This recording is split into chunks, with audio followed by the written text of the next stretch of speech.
Assalamualaikum, halo Sobat Lemari Tua. Balik lagi bareng saya Putra di sini. Gimana kabarnya? Semoga kalian selalu sehat ya. Seperti biasa, malam ini aku mau bawain sebuah cerita horor yang bisa saja bikin kalian merinding atau malah overthinking.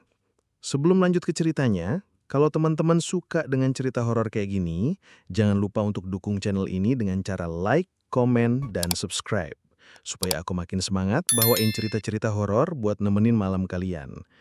Dan buat kalian yang ingin sharing, boleh banget kirim ceritanya ke alamat email yang sudah tercantum di kolom deskripsi ya. Jadi nggak usah berlama-lama lagi, kita langsung aja ke ceritanya.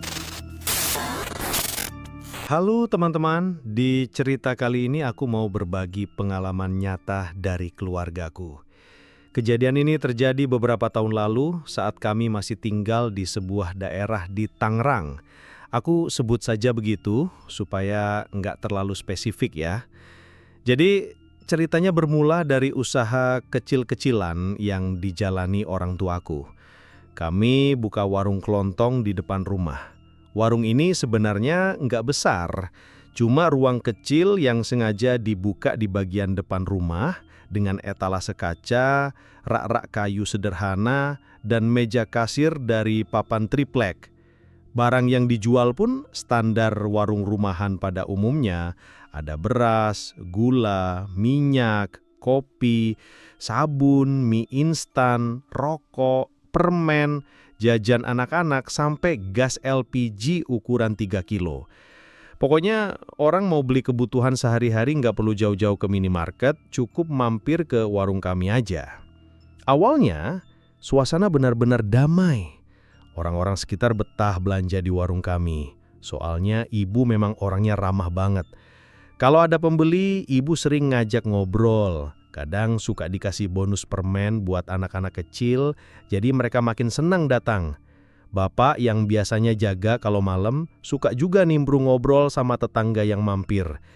Jadi warung kami bukan cuma tempat belanja, tapi kayak tempat nongkrong juga. Aku masih ingat betul, tiap sore anak-anak kecil suka beli jajan ciki atau es lilin. Suara mereka ketawa-ketawa sambil makan jajan di depan warung itu bikin suasana rumah jadi rame. Kadang kalau ada ibu-ibu beli beras atau minyak, mereka suka sekalian curhat sama ibu, ngobrol panjang lebar. Jadi ya bisa dibilang warung ini bukan sekedar tempat cari uang, tapi juga bikin keluarga kami dekat sama warga sekitar. Tapi teman-teman, semua berubah waktu muncul warung baru di sekitaran situ. Jadi, ada sepasang suami istri yang tiba-tiba buka warung juga. Posisinya cuma beda beberapa gang dari rumah kami. Awalnya kami nggak mikir macem-macem, namanya usaha, siapa aja berhak buka warung. Tapi dari awal, sikap mereka itu udah terasa agak aneh. Kalau ketemu di jalan, jarang banget nyapa. Tatapannya tuh dingin, kayak ada rasa nggak suka. Bahkan pernah ibu cerita, waktu lewat depan rumah mereka, istri dari pemilik warung itu ngeliatin dari jauh sambil bisik-bisik sama orang lain. Entah ngomong apa, tapi kelihatan jelas ekspresinya sinis banget. Lama-kelamaan gosip pun mulai nyebar. Katanya mereka suka ngomong ke tetangga lain, kalau warung kami barangnya nggak lengkap, harganya mahal, dan tempatnya kurang bersih. Padahal kalau dibandingin ya sebenarnya nggak jauh beda. Bahkan beberapa orang masih bilang kalau mereka lebih nyaman beli di warung kami karena ibu ramah. Dari sinilah aku sadar, persaingan ini kayaknya nggak sehat. Aku masih ingat satu kejadian. Malam itu sekitar jam 11-an, Bapak masih duduk di kursi plastik depan warung. Warung udah ditutup, tapi Bapak lagi ngitung uang hasil jualan. Rumah kami waktu itu kan agak sepi kalau udah larut malam. Cuma ada suara jangkrik sama sesekali motor lewat. Tiba-tiba ada suara motor berhenti di depan rumah. Aku, ibu, sama adik yang masih kecil waktu itu lagi nonton TV di dalam. Rasa penasaran bikin aku ngintip dari balik tirai jendela. Dan ternyata ada seseorang yang berdiri di depan warung. Dia pakai jaket hitam, helm masih dipakai, jadi wajahnya nggak kelihatan jelas. Tapi yang bikin aneh, orang itu nggak ngomong apa-apa, cuma berdiri, ngadep ke arah warung, lama banget. Bapak sempat nengok ke dia, nanya, "Cari siapa, Pak?" Tapi orang itu nggak jawab. Malah setelah beberapa menit langsung naik motor lagi dan pergi. Suasana malam itu jadi terasa aneh. Hening banget, tapi bikin bulu kuduk merinding. Nah, besok paginya kejadian yang bikin kami makin bingung. Warung yang biasanya rame, tiba-tiba sepi. Biasanya pagi-pagi udah ada ibu-ibu beli bahan masakan, atau anak-anak beli jajanan sebelum sekolah. Tapi hari itu hampir nggak ada pembeli. Ibu sempat bilang, "Aneh ya, biasanya rame kok sepi begini." Dan anehnya lagi, warung pesaing yang ada di gang depan malah kelihatan rame banget. Orang-orang yang biasanya belanja ke kami, entah kenapa beralih ke sana. Seakan-akan ada sesuatu yang mengikat mereka untuk belanja di warung itu. Awalnya kami kira cuma kebetulan, tapi makin hari makin terasa kalau ada sesuatu yang janggal. Orang-orang yang biasanya akrab tiba-tiba jadi jaga jarak. Warung kami sepi, padahal stok barang lengkap dan harga juga enggak lebih mahal dari warung lain. Dan disitulah aku mulai curiga. Ada sesuatu yang gak beres. Karena sejak malam ada orang misterius berdiri depan rumah itu, perlahan kehidupan kami berubah. Dari warung yang tadinya rame, jadi sepi. Dari suasana rumah yang hangat, jadi terasa dingin dan penuh ketegangan. Aku nggak nyangka, ternyata semua ini baru awal dari teror panjang yang menimpa keluarga kami. Teman-teman, setelah warung mulai sepi, perlahan-lahan kejadian aneh mulai muncul di rumah kami. Awalnya mungkin kelihatan sepele, tapi lama-lama makin sering dan bikin kami semua merasa ada yang nggak beres. Malam pertama setelah warung sepi itu, omku yang tinggal bareng kami mulai bertingkah aneh. Om ini sebenarnya orangnya biasa aja, nggak pernah neko-neko, jarang marah, bahkan terkenal pendiam. Tapi tiba-tiba, saat lagi duduk di kursi ruang tamu, dia jatuh terkulai, matanya terpejam, dan tubuhnya gemetar. Ibu panik, dikira pingsan.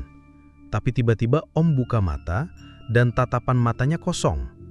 Dari mulutnya keluar suara yang bukan suaranya sendiri.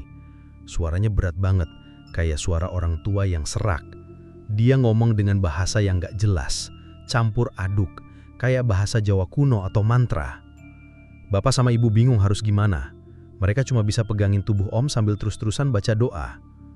Gak lama, Om sadar sendiri, kayak orang habis bangun tidur.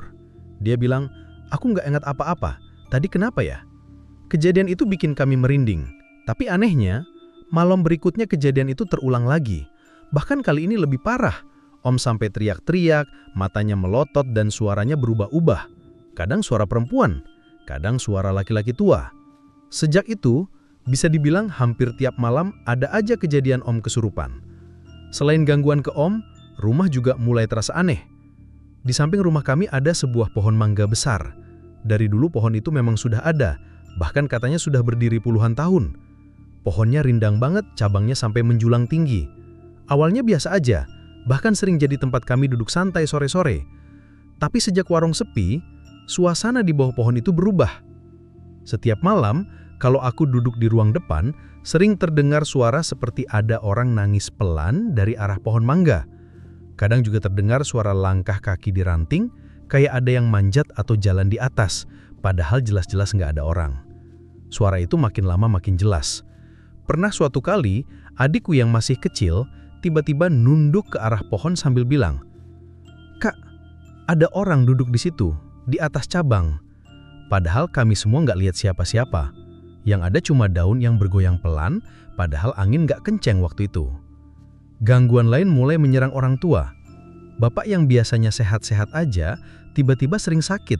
Badannya panas dingin, perut sering mual, dan kadang-kadang muntah darah. Ibu juga mulai kena. Hampir tiap malam beliau susah tidur, selalu bilang tubuhnya berat banget, kayak ada yang duduk di dadanya. Yang bikin tambah merinding, setiap kali ibu sakit, sering terdengar suara ketukan di pintu belakang rumah.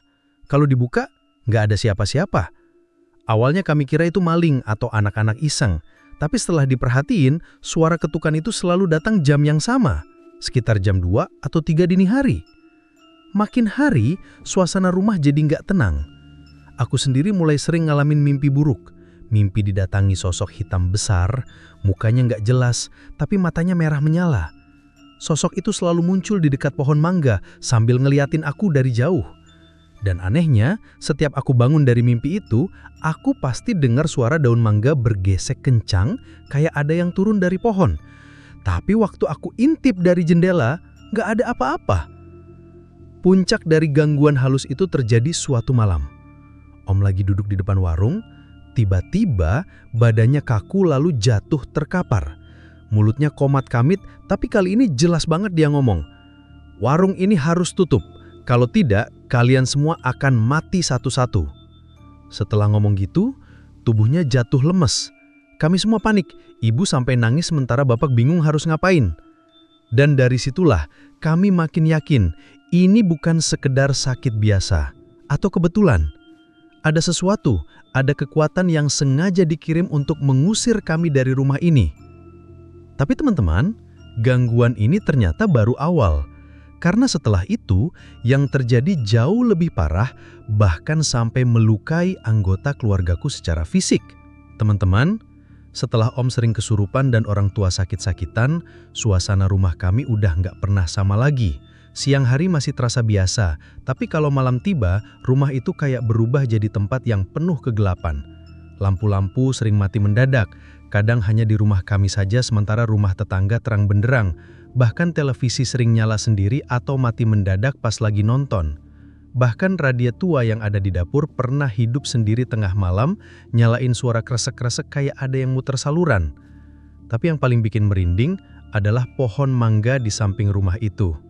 Semakin malam, semakin sering terdengar suara dari sana. Kadang kayak suara anak kecil ketawa, kadang kayak suara orang nangis. Pernah juga terdengar suara perempuan nyanyi dengan nada pelan, kayak tembang lama. Om yang kesurupan juga semakin parah. Pernah suatu malam, tiba-tiba dia teriak kenceng banget di ruang tamu. Suaranya berat, kayak bukan suaranya sendiri. Dia bilang, "Ini rumah bukan milik kalian. Pergi, kalau tidak, aku hancurkan kalian semua." Waktu itu bapak buru-buru pegangin Om, sementara ibu terus baca doa sambil nangis. Om berontak kuat banget, sampai 3 orang susah nahan tubuhnya.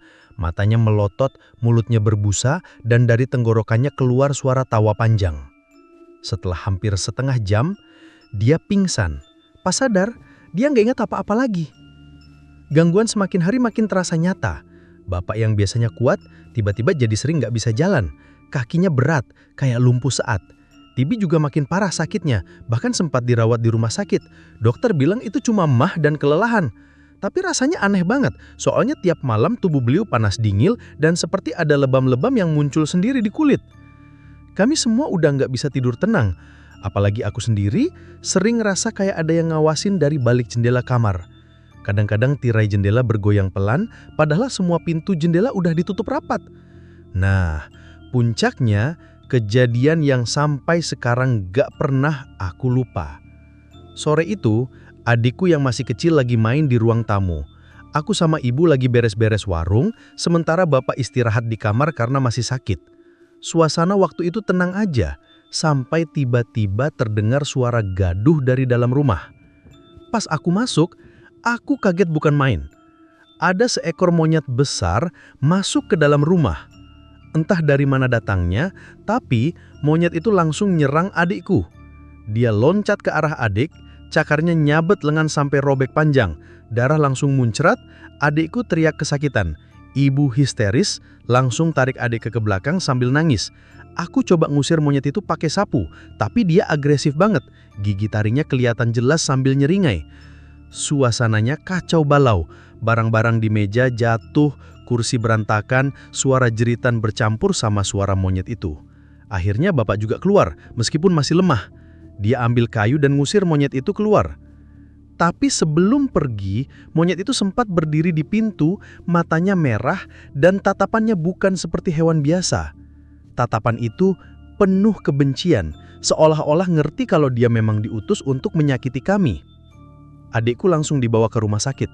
Lukanya parah, robek panjang di lengannya sampai harus dijahit 13 jahitan. Dokter bilang beruntung monyet itu nggak nyabet wajah atau lehernya, kalau nggak bisa lebih fatal lagi. Sejak kejadian itu, kami semua makin yakin, ini bukan gangguan biasa. Santet atau kiriman gaib itu udah nggak cuma ganggu lewat mimpi atau kesurupan, tapi udah nyerang secara fisik, bahkan sampai ngancam nyawa. Rumah kami terasa semakin berat. Setiap malam seperti ada hawa dingin yang menekan. Pohon mangga itu makin menyeramkan. Dari rantingnya sering kelihatan bayangan hitam lompat-lompat, kayak sosok kecil yang mondar-mandir, kadang terdengar suara cekikan, kadang suara desisan panjang. Bapak akhirnya bilang, "Kita nggak bisa biarin terus begini. Kita harus cari bantuan. Ini jelas ada orang yang sengaja ngirimin santet ke keluarga kita." Dan sejak saat itu, keluarga kami memutuskan untuk manggil orang pintar. Setelah kejadian adekku diserang monyet sampai harus dijahit 13 jahitan, keluarga kami benar-benar ketakutan. Rasanya, rumah itu bukan lagi tempat tinggal, tapi kayak jadi medan perang. Bapak waktu itu akhirnya bilang, "Kita nggak bisa diam aja, kita harus cari pertolongan. Ini jelas udah bukan gangguan biasa. Ada yang sengaja ngirimin santet ke keluarga kita." Akhirnya, lewat saran salah satu tetangga yang masih dekat dengan kami dipertemukan dengan seorang orang pintar. Namanya nggak usah kusebut, tapi beliau dikenal bisa mengobati orang sakit non-medis dan sering dipanggil orang kalau ada gangguan gaib. Hari pertama orang pintar itu datang, suasana rumah langsung berubah. Beliau datang sore hari, pakai pakaian sederhana, bawa tas kecil berisi botol-botol air, dupa, sama beberapa benda yang aku nggak kenal. Wajahnya tenang, tapi sorot matanya tajam banget, kayak orang yang bisa melihat lebih daripada dunia nyata. Begitu masuk ke dalam rumah, beliau langsung diem. Nggak banyak bicara, hanya jalan pelan mengelilingi ruang tamu, dapur, dan halaman samping. Sesekali beliau pejamkan mata, kayak merasakan sesuatu. Setelah beberapa menit, beliau bilang, "Rumah ini berat sekali. Ada yang sengaja meletakkan sesuatu di sini. Dan yang dikirim ke kalian bukan makhluk sembarangan. Saya bisa rasakan, ada dendam besar di balik ini." Kami semua langsung saling pandang. Rasa takut bercampur sama rasa penasaran. Dendam? Dari siapa? Malam itu orang pintar mulai lakukan ritual. Lampu rumah sengaja dimatikan, diganti dengan cahaya lilin dan dupa yang dibakar. Setelah orang pintar menemukan 2 bola kristal yang terkubur di halaman rumah, kami semua sempat merasa lega. Setidaknya, kami tahu apa penyebab dari semua teror ini. Tapi ternyata, rasa lega itu hanya sebentar. Karena meskipun bola-bola itu sudah dibuang, gangguan tetap datang. Bahkan, kadang terasa lebih parah dari sebelumnya. Setiap malam, pohon mangga di samping rumah makin aktif. Suara-suara aneh makin jelas. Tangisan, tawa, kadang langkah kaki yang turun dari ranting. Bahkan pernah sekali, Bapak lihat jelas ada sosok bayangan hitam besar berdiri di cabang pohon itu. Tingginya hampir 2 meter, dengan mata merah menyala.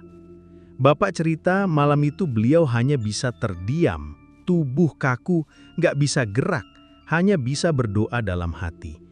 Sosok itu menatap lama, lalu menghilang begitu saja. Kondisi orang tua juga makin drop. Bapak sering tiba-tiba nggak bisa bangun dari kasur, tubuhnya berat seakan dipaku keranjang. Ibu hampir tiap malam sesak napas, wajahnya pucat, dan kalau pagi sering muntah cairan hitam pekat. Dokter hanya bilang itu masalah lambung, tapi anehnya obat nggak pernah benar-benar membantu. Aku sendiri sering mimpi buruk, sosok yang sama selalu datang. Makhluk hitam besar dengan mata merah berdiri di bawah pohon mangga sambil menatap ke arah rumah. Adikku yang masih trauma setelah diserang monyet jadi sering demam tinggi. Kadang dia mengigau sambil bilang, "Kak, ada monyet itu lagi di luar. Dia ngetok jendela." Padahal jelas-jelas jendela kosong. Warung kelontong pun makin sepi. Orang-orang yang dulu akrab sama keluarga sekarang kayak menjauh. Ada yang kalau ketemu hanya senyum tipis, Bahkan ada yang sengaja menghindar. Rasanya seperti ada sesuatu yang mengikat mereka untuk nggak datang lagi ke rumah kami. Bapak sempat coba promosi dengan kasih harga murah, kasih bonus ke pembeli. Tapi tetap saja warung sepi. Pembeli malah makin ramai ke warung pesaing yang ada di depan gang. Dan anehnya, warung mereka selalu penuh, bahkan lebih ramai dari biasanya. Kadang aku perhatiin dari jauh, ada hal aneh juga. Orang yang belanja ke sana, wajahnya kayak kosong, tatapannya datar, seolah-olah mereka datang bukan karena mau, tapi karena ada yang ngikat. Akhirnya, setelah berbulan-bulan berjuang, orang tua menyerah. Dengan berat hati, Bapak bilang, "Kita nggak bisa terus tinggal di sini. Kalau kita maksa bisa-bisa kita semua celaka. Mending kita pindah saja, cari tempat baru." Ibu waktu itu nangis. Rumah itu penuh kenangan. Dari kecil aku tumbuh di sana. Warung itu juga hasil kerja keras bertahun-tahun. Tapi pada akhirnya, keselamatan lebih penting daripada harta. Teman-teman, beberapa minggu setelah keputusan itu diambil, rumah kami resmi dijual. Dan ironisnya, pembelinya adalah pemilik warung pesaing yang dari awal terlihat nggak suka dengan keluarga kami. Ya, orang yang sejak lama sinis, yang warungnya selalu berusaha mengalahkan warung kami, akhirnya membeli rumah itu. Rasanya pahit banget, seakan-akan semua ini sudah direncanakan sejak awal. Kami terusir dari rumah sendiri, bukan hanya oleh manusia, tapi juga oleh teror gaib yang sengaja dikirim untuk menghancurkan kami. Hari terakhir kami di rumah itu aku masih ingat jelas. Sore menjelang maghrib kami beres-beres barang, rumah kosong, hanya tersisa kardus-kardus berisi pakaian dan perabot. Saat aku keluar terakhir kali, aku menoleh ke arah pohon mangga besar itu. Entah kenapa, ranting-rantingnya bergoyang pelan, dan aku seperti melihat bayangan hitam duduk di cabangnya, menatap tajam ke arahku. Aku buru-buru menunduk, melangkah cepat, dan tidak pernah lagi menoleh ke belakang. Sejak saat itu, kami pindah ke rumah baru, lebih kecil, tapi terasa jauh lebih tenang. Memang hidup jadi lebih berat. Ekonomi sempat turun drastis karena kehilangan warung. Tapi setidaknya, tidak ada lagi gangguan gaib setiap malam. Tidak ada lagi suara dari pohon, tidak ada lagi kesurupan, tidak ada lagi teror monyet. Hanya saja, setiap kali aku lewat dekat daerah rumah lama itu, aku selalu merinding. Dan kadang aku melihat warung di rumah lama kami sekarang ramai sekali. Orang-orang keluar masuk, penuh pembeli, dan di sudut pikiranku, aku selalu bertanya-tanya, apakah semua itu murni karena kerja keras, atau ada harga yang harus dibayar dengan cara yang tak terlihat? Gimana Sobat Lemari Tua? Coba kalian komen di bawah, apakah cerita ini cukup membuat kalian terhibur atau takut? Dan sekian cerita untuk kali ini, semoga kalian terhibur dan mendapatkan sisi positif dari setiap cerita yang aku bawakan. Sampai jumpa di cerita lainnya. Bersama saya Putra. Wassalamualaikum warahmatullahi wabarakatuh.